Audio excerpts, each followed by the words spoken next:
Welcome to Tapped In. My name is David Figueroa-Martinez, and today we're going to be discussing why your best coach might be that purple belt. When I was coming up, I had a Jiu-Jitsu mentor early on, which was a purple belt by the name of Will Baldwin. Will was a fantastic mentor for me early on because he wasn't, just my opinion, he wasn't at the black belt level, which sometimes which I'll go over in a minute. You get a little out of touch with certain things. He was in the grind, if you will, and that helped me translate and understand jiu-jitsu as a better level. He was also not that far out of reach. So when I started to understand jiu-jitsu, I was able to at least test him. And sometimes when you are, like, your mentor is a black belt and you're a white belt, the technical know-how is so far out of range that you never really get to touch, like, threaten them at all. And that alone is hard to kind of get over. But when you're closer, you're driven by the fact that I might be able to get this guy or girl at some point. I might be able to at least threaten something soon. And that drives you and it keeps you motivated.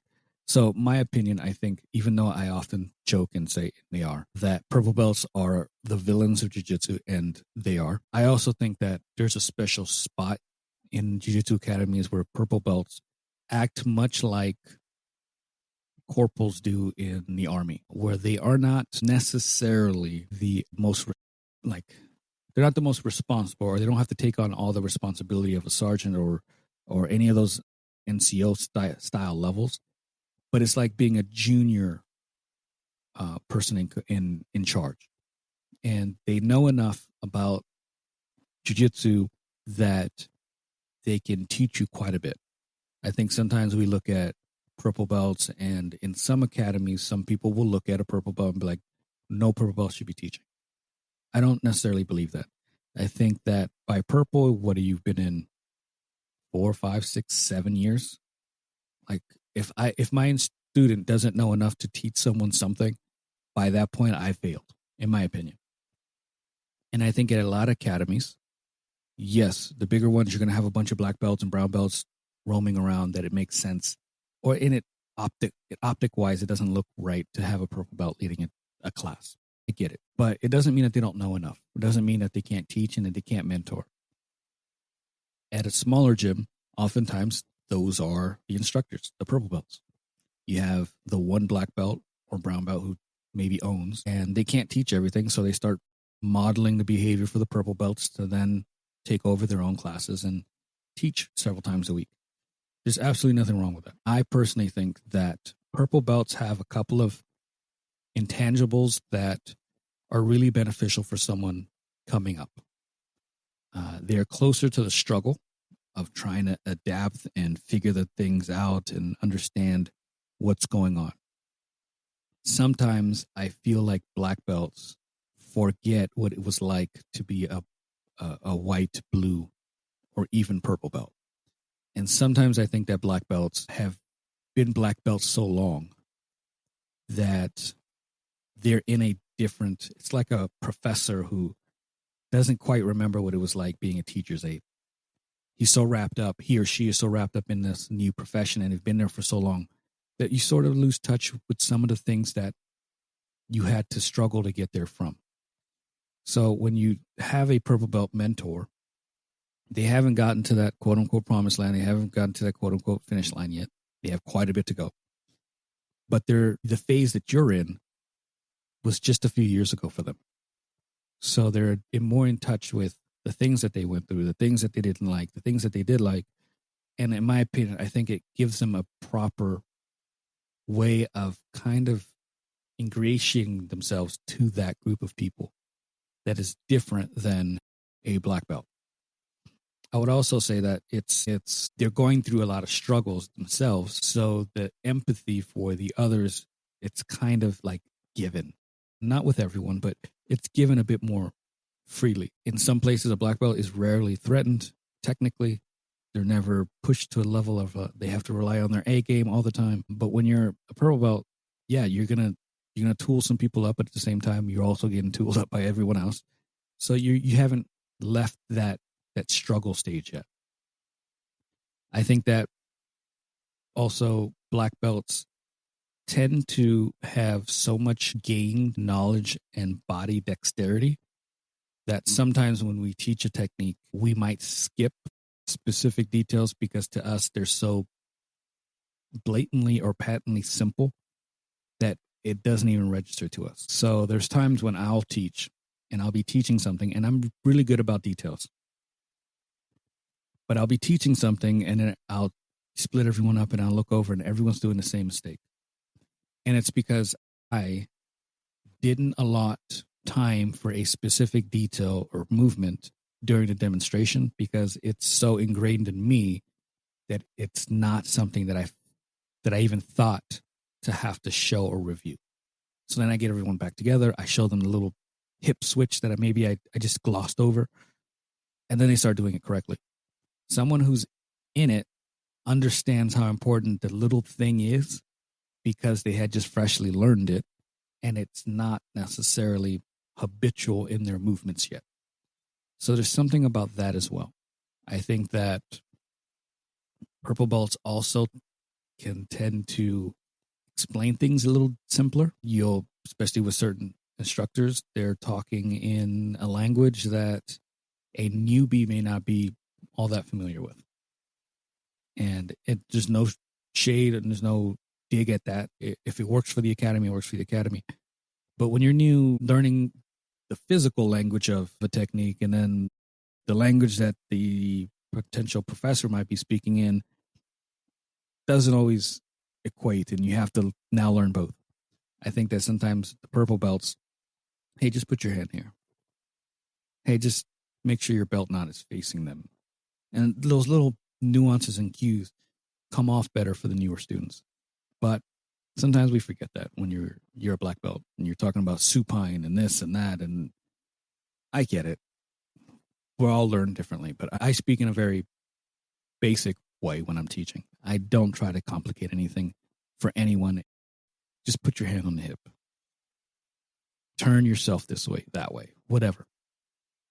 Additionally, I think that purple belts are far more accessible than the black belts, whether that's because there's more of them on the mats or because maybe they are just, it's a mental thing and they're less scary for someone who's new or someone who's starting out in jiu-jitsu. I used to think brown belts were untouchable. I mean, we had two at the gym that I was at, and I couldn't do anything. It didn't matter how hard I tried. I thought they were wizards. So mentally, I thought they were so far ahead. And then we only had one black belt at the time for a while. And to me, mentally, that was rarefied air. So then I went to another gym where there were more black belts, but they were still in almost like a group of their own. And students can sometimes look at them and not want to bother them. Hey, I don't want to ask this question because one, it might be a dumb question, and I don't want to waste their time. So we don't feel necessarily comfortable asking the questions that we need to ask of the black belts because we view them as such a high regard, the professor, which is another topic that I think we just need to shun away from, whatever. But I think that when you around purple belts, they feel like more your peers. So then you feel comfortable asking questions to the purple belts that you may not want to waste on a black belt. Me personally, anytime I'm in a room, I genuinely want people to ask questions. I want people to feel so comfortable with me being in the room that yes, I wear a black belt, but it doesn't mean that I am unapproachable and that I can't help someone along. So the accessibility, both physically, because there's probably more purple belts available, but also mentally because you feel they're part of your peer group and not part of the staff per se. So oftentimes for me, it was the purple belt acted like a role model. They were not, kind of like the corporal analogy, they were not me, if that's a better way of saying it. They were not of me, but they were a little further ahead, a little senior. So they understood things a little bit better. They had to conduct themselves slightly different than everyone else, even though they show up late to everything. They were given more responsibility. So you can have that role model relationship with them a little easier because, one, again, they're a little bit more accessible. They're easier to get to. They're easier to talk to sometimes. But you can build that relationship. I genuinely think that most people will get everything they need from a purple belt. We're at some gyms where you have 30, 40 black belts in the club. I get all of that. But we can't forget that most gyms aren't like that. Most gyms, especially when you start going to rural areas, they may not see a black belt for a really long time. They may have a black belt in a neighboring city that comes by to do promotions or something around those lines. So I came from a gym, we had one. And then I went to a gym that we had several. And it's just a different take. And there's nothing wrong with purple belts teaching, nothing wrong with purple belts being mentors. I genuinely think that at purple, you know enough where you should be mentoring people. You should be looking after the students that are coming in after you. And that assists the black belts tremendously. At the end of the day, black belts still matter. They distinguish, they set the tone for the gym. They set the tone for the purple belts. They set the tone for everything that we're going to end up be doing at a gym or in a class. I'm not disregarding them. I'm not pushing them away. I'm not saying that all you need is a purple belt. But the vast majority of us can get quite a bit from purple belts, even when you're at a black belt level. I went to go visit maybe a year ago, Alliance San Diego. And I was visiting some friends out there or up there, same city, but sounds like a long way. But I was visiting some friends and I rolled with this purple belt that has this sick berimbolo.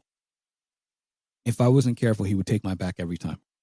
And he kept me off balance and he kept pushing and he kept tilting. And I just couldn't get my feet under me. And after we were done, I asked him some questions about it because I was enthralled by his approach. But again, some people look at purple belts like, they shouldn't be teaching. But this gentleman knew this position far more than I did. He was a subject matter expert. I'm picking his brain. Purple belts are just like that. They've been doing something for roughly 5, 6, 7 years. They are well-versed in jiu-jitsu. They have areas where they are subject matter experts. They are more than capable to mentor people. So if you can find a purple belt, and maybe your black belt isn't as available because everyone's vying for their attention, find a purple belt that is knowledgeable, patient, and has the wherewithal to kind of guide you along the way. Ask them all the questions you can. Walk with them, train with them, watch how they address things. You can glean so much from a purple belt that's going to be more available, that's there, that's around, that's more closer matched to you. It's like a big brother, big sister type of thing. So if you can find that purple belt, stick to them.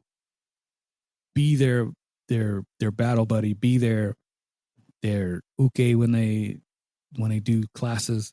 Soak up everything you can soak up. If you have any questions, comments about this episode, need some help with something, you can always DM me at dfm.2099, or you can reach out to the website, dfmcoaching.com. Lastly, I have a school community, DFM Coaching, BJJ, free for the time being.